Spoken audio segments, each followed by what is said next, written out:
Aloha everyone, it's Lamech here on your paranormal guy, back once again with some more information. I want to do something a little different tonight, or this morning actually, because it's 2 a.m. right now here in the ATL. I'm not going to talk about my ghost experiences. I want to talk about mysterious disappearances. Two stories. One that is currently happening right now, and one that occurred about a year ago in Idaho. Yes, my friends, Idaho. I'm talking about DeOrr Kunz. But the first thing I want to talk about is this up and coming investigation about a young man named Beau Solomon. He is a foreign exchange student from his hometown of Old Spring, Wisconsin. He had just completed his first year at the University of Wisconsin-Madison. Okay. Now, when he went to Italy to go to a school called John Carter University, he was last seen Thursday night, Friday morning, somewhere around the 1st of July, or somewhere around that, like maybe the 5th of July, I believe. He was last seen Thursday night, Friday morning, 1 o'clock a.m. Italy time, at a bar called G Bar with friends from school.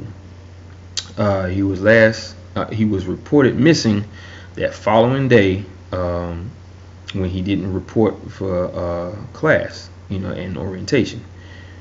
Now the key point to this whole story to me is that they couldn't find him when they were ready to leave. So somewhere between when they got to the bar and when they left, he somehow vanished. So they never saw him leave. They never saw him probably go to the bathroom. I mean, I'm pretty sure he probably would have said something, "Hey, I'm gonna head to the bathroom real quick. I'll be right back." And then he just never comes back. But they didn't say that that's what happened. They just said that they never saw him. They couldn't find him when he was ready to leave. So somewhere in the club he disappeared, or he left without them knowing, and that's when he just disappeared at that point. But also, like I said, he was reported around 9 p.m. that same day, or 9 p.m. that night on a Friday, Rome time again, by his classmates, because like I said, he didn't show up for school or orientation. Now, this is the crazy part. His body was found 2.5 miles away from his present location where he disappeared at. 2.5 miles in a river called Tiber River, which runs underneath a bridge called Marconi Bridge. Now another thing, they have a homeless man, 40-year-old Massimo Gagliato, I guess that's how you pronounce it, Gagliato, who is their main suspect, because I guess he might have been in the area where they found his body. I guess, I'm not sure. It's still an ongoing investigation, so they haven't really said anything about him. They just said that they arrested him for he was the main suspect in his murder. Okay, now this is the crazy part. Like I said, he was found 2.5 miles away from his present location in that river underneath that bridge. Now think about this.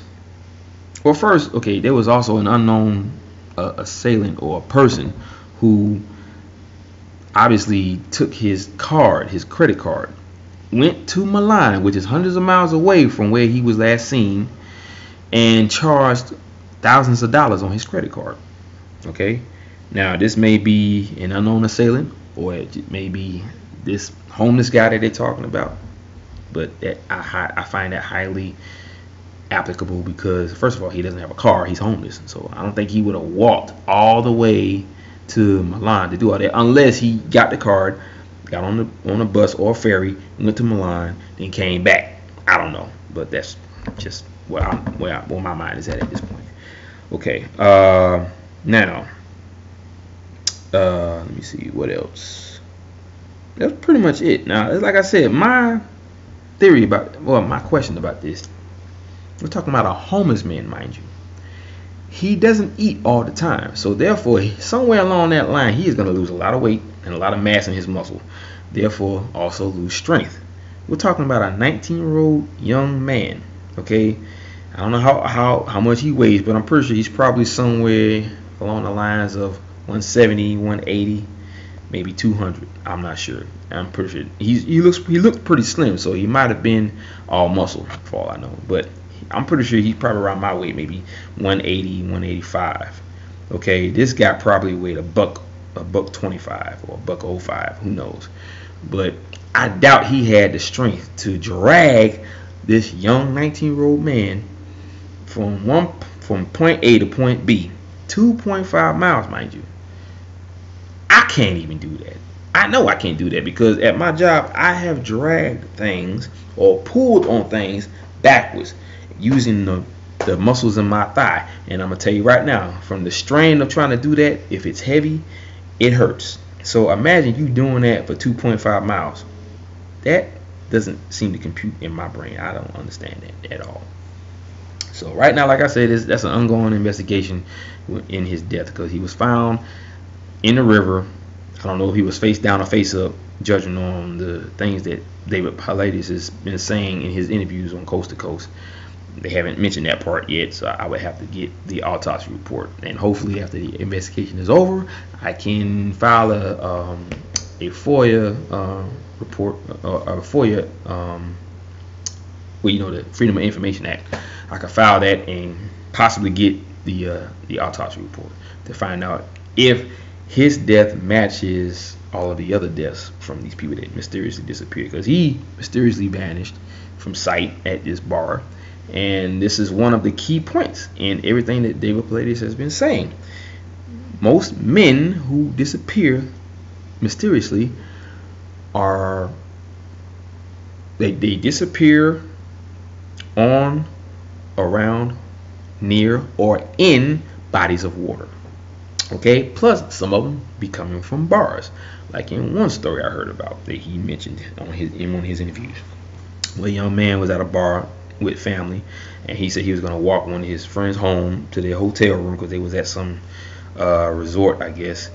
And somewhere between the time when he dropped her off and left her room, he vanished, and they found his body like hundreds of miles away in some creek bed, dead, with no shoes on, mind you. Now they didn't say that he was found without shoes. They didn't say anything of any other kind dealing with these mysterious disappearances. All I know is that they said they found him in the river. He was later identified as this Beau Solomon, but he had damage to his cranium, so it might have been blunt force trauma. They said he was bleeding hard from his head and he had blood on his shirt. So I don't know. It seems strange to me because a lot of the stuff that they described in the news matched all of the other facts dealing with these mysterious disappearances with other young men or boys that seemingly vanished and turned up dead somehow, hundreds of miles away from where they were last seen. Okay, now on to DeOrr Kunz. They are now saying that they are going to start looking at the parents a lot more. Now they're trying to say that they had something to do with his disappearance. Okay, they're their number one suspect, saying that they are hiding something. They're only saying that because they haven't found the little boy yet. They haven't found his body. They don't know where he is. He just I'm going by what the grandparents said. They turned their head for a second, and when they looked back, he vanished.